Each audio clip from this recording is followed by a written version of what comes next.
Bonjour à tous, dans cette séquence, nous allons apprendre à faire des collames, mais cette fois-ci à partir de grilles de points alignées 4 par 4.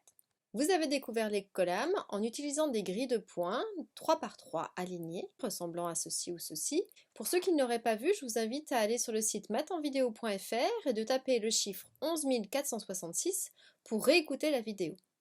Au niveau du matériel, aujourd'hui vous aurez besoin d'une grille donc, de 4 points alignés.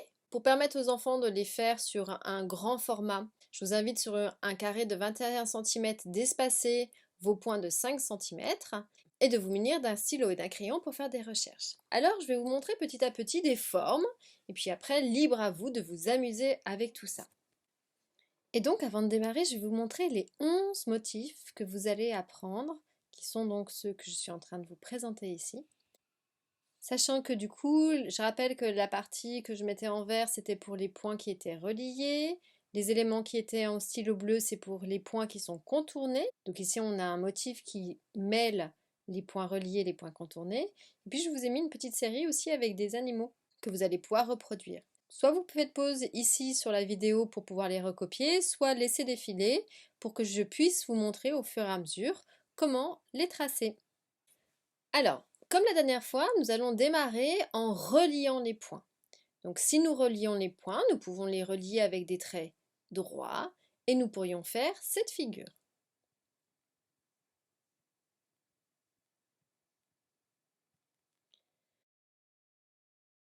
Ensuite, nous pourrions aller vers des courbes.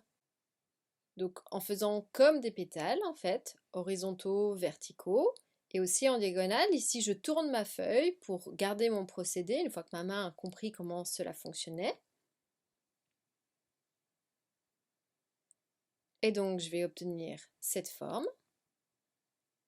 Ensuite, on va continuer à faire des courbes, mais cette fois-ci rentrer vers l'intérieur. Puis avec les 4 points centraux, nous allons tracer un cercle. Et nous allons pouvoir obtenir cette forme. Ensuite, nous allons prendre donc le stylo bleu pour faire des formes contournées. Donc je suis en alternance, alors j'aime bien celui-ci, j'ai l'impression que ça emmène dans une danse circulaire. Donc je tourne et contourne à chaque fois. Donc faites pause sur la vidéo pour comprendre au fur et à mesure du coup comment ce procédé se fait. Donc à chaque fois, chacun des points est contourné.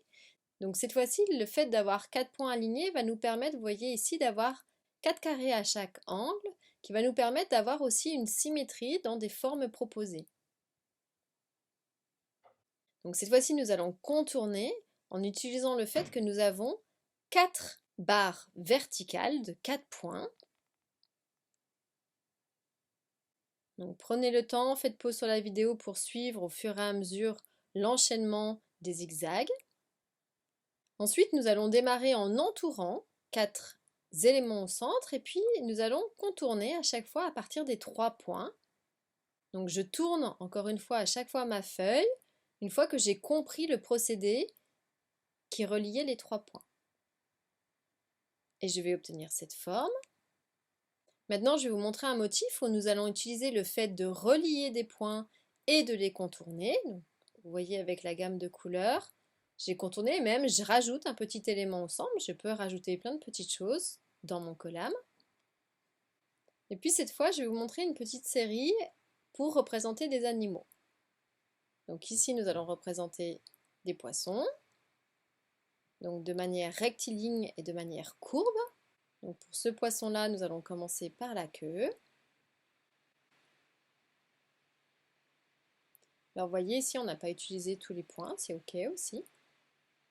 On peut ne pas utiliser tous les points.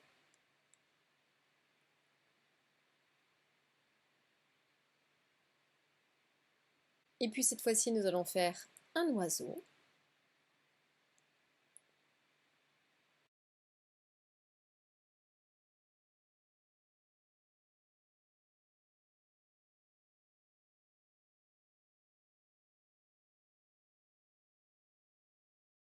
Et nous allons terminer par un papillon.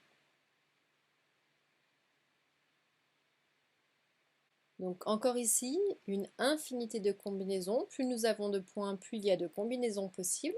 À vous de jouer avec tout ça. Ici, je vous présente des premiers motifs pour vous aider à vous inspirer, à recopier pour comprendre ce qui est possible. Après, amusez-vous à jouer. Vous avez toute la liberté de pouvoir faire tous les motifs que vous voulez. Alors au départ, pour permettre aux enfants de chercher, je vous invite peut-être à proposer des grilles de points peut-être un peu plus petites que le 21 cm proposé, pour leur permettre de chercher juste en petit format. Vous voyez qu'avec des enfants âgés de 6-7 ans, c'est possible. Au départ, ils auront tendance à les relier de manière rectiligne. C'est normal, ça fait partie du jeu, la courbe viendra après. Et puis je vous montre des exemples qu'ils ont mis en couleur. Donc à partir de cette forme, ça pourrait ressembler à cela. À partir de la forme contournée, on pourrait donner ceci en jouant avec un bicolore et en coloriant à l'intérieur. Donc vous voyez que ici, on va pouvoir commencer aussi à jouer avec des entrelacs. C'est-à-dire que le fil, on le coupe, je passe en dessous, le fil passe en dessus, je suis en dessous, puis en dessus. Donc ici, on va amorcer vers des futures vidéos qui vous montreront comment entrelacer des formes aussi. Le papillon peut être coloré, orné pour commencer à obtenir ce collame-là. Et puis la fleur qui pourrait juste être esquissée dans sa forme extérieure. Une fois que les enfants ont compris le procédé, eh bien, ils peuvent commencer à créer à l'infini pour donner ces divers collames. Voilà, j'espère que cette nouvelle vidéo vous aura plu, vous aura ouvert encore un nouveau champ d'exploration. Pensez à liker cette vidéo, à vous abonner à la chaîne. N'oubliez pas de nous envoyer vos collames à l'adresse suivante ou à de les partager sur la page Facebook Mandala du Cœur afin que nous puissions nous nourrir de toutes vos créations. Je vous souhaite une très belle journée et je vous dis à bientôt.